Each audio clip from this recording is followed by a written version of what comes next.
தமிழகத்தை பொறுத்தவரை அரசியல் வரலாற்றில், பொது வாழ்க்கை வரலாற்றில் ஒரு துக்க நாள் என்று தான் சொல்ல வேண்டும். மரியாதைக்குரிய கம்யூனிஸ்ட் பேரியக்கத்தினுடைய தலைவர் ஐயா நல்லக்கண் அவர்கள் இன்றைக்கி நம்மளோடு இல்லை.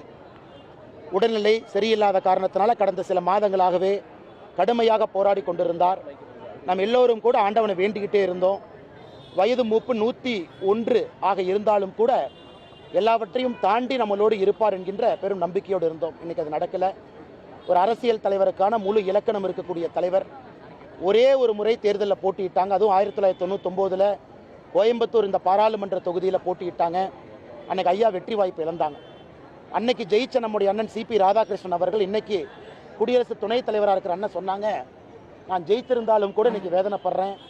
இப்படிப்பட்ட ஒரு அற்புதமான மனிதன், ஒரு மகான், மக்களுடைய அன்பையெல்லாம் பெற்றிருக்கக்கூடிய ஒரு மனிதன் இன்னைக்கு தேர்தலில் தோத்துட்டாங்க அப்படின்னு நினைச்சும் பொழுது என்னுடைய வெற்றியை என்னால் கொண்டாட முடியவில்லை என்று அன்னைக்கு நம்முடைய அண்ணன் சிபி ராதாகிருஷ்ணன் அவங்க சொன்னாங்க. அது ஒரு புகழாரமாக சொன்னாங்க. அப்படிப்பட்ட ஒரு தலைவர் எம்எல்ஏவாக இருந்ததில்லை, எம்பியாக இருந்ததில்லை. சுதந்திரத்திற்கு முன்பு போராட்ட காலத்தில் இருந்தாங்க. சாண்டு மைனிங்க்கு எதிராக கடுமையாக போராடியவர், மக்களுடைய குரலாக தொடர்ந்து பேசியவர்.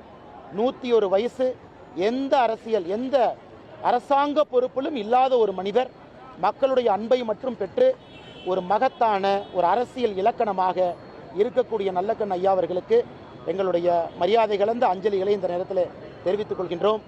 அவருடைய அரசியல் வாழ்வு, அவர் வாழ்ந்த விதம் எங்களை போன்ற மனிதர்களுக்கு ஒரு பெரிய ஊக்கத்தை கொடுக்கும்.